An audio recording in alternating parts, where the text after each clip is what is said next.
ओम नमः शिवाय। दोस्तों, आज की वीडियो में हम शिवरात्रि की कथा का श्रवण करने वाले हैं। तो आप सभी भक्तगण हैं, पूरी श्रद्धा और भक्ति भाव से प्रसन्नचित मन से इस कथा को पूरा अवश्य सुनिएगा, क्योंकि किसी भी कथा को बीच में छोड़ने से दोष लगता है।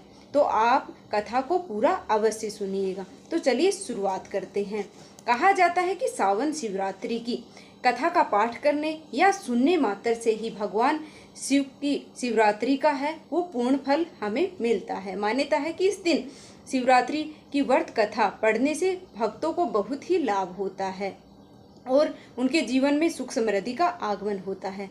एक बार माता पार्वती ने भगवान शंकर से पूछा कि ऐसा कौन सा श्रेष्ठ तथा सरल व्रत का पूजन है जिसे मृत्यु लोक के प्राणी अपनी आपकी है वो सहज कृपा है वो प्राप्त कर सकते हैं। उत्तर में भगवान शिव ने पार्वती जी को शिवरात्रि का व्रत का विधान बताकर यह कथा सुनाई। शिव जी ने देवी पार्वती से कहा कि देवी, एक गांव में एक शिकारी रहता था। पशुओं की हत्या करके वह अपने कुटुंब को पालता था। वह एक साहूकार का ऋणी था, लेकिन उसका ऋण समय पर न चुका सका।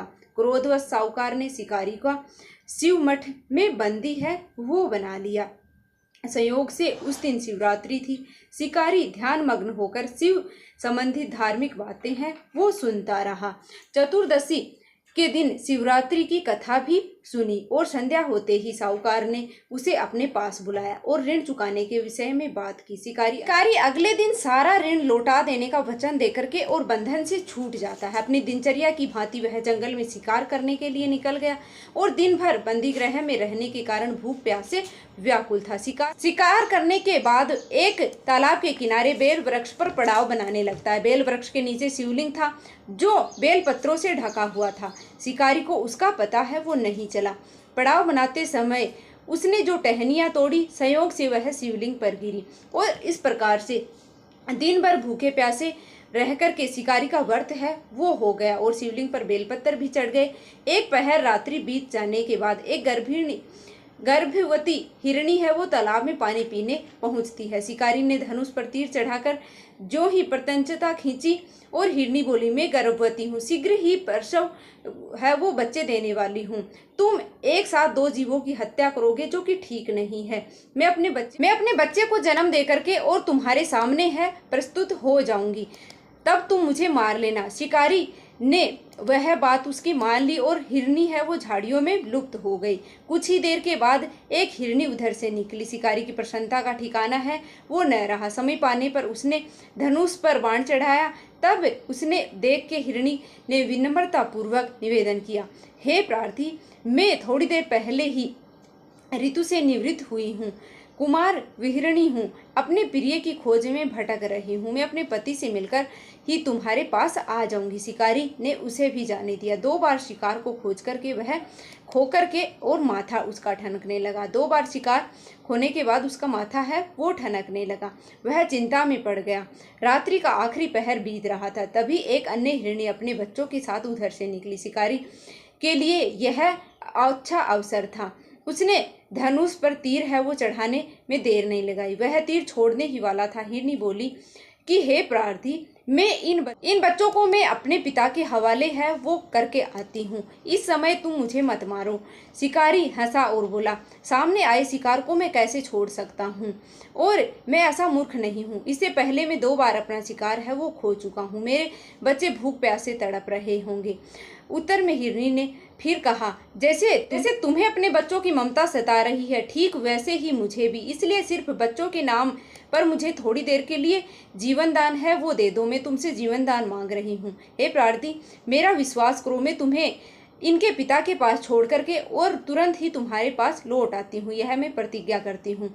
हिरणी का स्वर सुन करके शिकारी उस पर दया आ जाती है और उसको जाने दिया। शिकार के अभाव में वह बेल वृक्ष पर बैठा रहा और शिकारी बेलपत्र तोड़ तोड़ कर नीचे फेंकता रहा और जो ही पौ फटने को हुई एक हष्ट-पुष्ट हिरणी है वो उसके रास्ते में आ गया और शिकारी ने सोच लिया कि इसका शिकार वह अवश्य ही करेगा। शिकारी ने प्रत्यंचता चढ़ाई और देख कर के हिरणी ने विनती की और बोली कि हे प्रार्थी, यदि तुमने मुझे पूर्व आने वाली हिरनियों को और उनके बच्चों को मार डाला तो तुम मुझे भी मारने में विलंब ना करो, ताकि उनके वियोग में मुझे एक क्षण भी दुख न सहना पड़े। मैं उन हिरनियों का पति हूँ। यदि तुमने उन्हें जीवन दान दिया है तो मुझे भी जीवन दान दो। जीवन दान देने की कृपया करो। मैं उनसे मिलकर के और तुम्हारे सामने उपस्थित होता हूँ। हिरण की बात सुनने के बाद शिकारी के सामने पूरी रात का घटनाक्रम है वो घूम गया। उसने सारी कथा हिरण को सुना दी। तब हिरण ने कहा, मेरी तीनों पत्नियां जिस प्रकार से प्रतिज्ञाबद्ध हो गई, मेरी मृत्यु से अपने धर्म का पालन नहीं कर पाएंगे। अतः जैसे ही तुमने उन्हें विश्वास पात्र मान करके छोड़ा है, वैसे ही मुझे भी जाने दो। मैं उन सब से मिलने के बाद शीघ्र ही तुम्हारे सामने उपस्थित होता हूँ। उपवास, रात्रि जागरण तथा शिवलिंग पर बेलपत्र चढ़ाने से शिकारी का हिंसक हृदय है वो निर्मल हो गया और उसमें भक्ति है वो वास हो जाती है। धनुष तथा बाण उसके हाथ से सहजता से छूट जाते हैं। भगवान शिव की कृपा से उसका हिंसक हृदय है वो करुणा से भर जाता है। वह अपने अतीत के कर्मों को याद करके और पश्चाताप की ज्वाला में जलने लगता है। थोड़ी देर के बाद हिरणी का सपरिवार शिकारी के समक्ष है वो उपस्थित हो गया, ताकि वह उसका शिकार कर सके। किंतु जंगली पशुओं की ऐसी सत्यता और सात्विकता एवं सामूहिक प्रेम भावना को देख करके और शिकारी को ग्लानि हुई। उसके नेत्रों से आंसुओं की झड़ी है वो लग गई। उस हिरण के परिवार को न मार करके और शिकारी ने अपने हृदय को और जीव हिंसा से वो सदा के लिए हटा लिया और कोमल एवं दयालु बना लिया। देवलोक में समस्त देव समाज की इस घटना को देख रहा था। घटना की परिणति होते ही देवताओं ने पुष्पों की वर्षा की तथा शिकारी तथा हिरण के परिवार को मोक्ष प्रदान किया। और ओम नमः शिवाय। तो उम्मीद है कि आपको यह कहानी पसंद आई होगी। अगर थोड़ी सी भी पसंद आई है तो प्लीज़ वीडियो को लाइक करके और चैनल को सब्सक्राइब कर लेना, ताकि आगे भी ऐसी ही वीडियो आपको सबसे पहले मिलती रहे। धन्यवाद। ओम नमः शिवाय।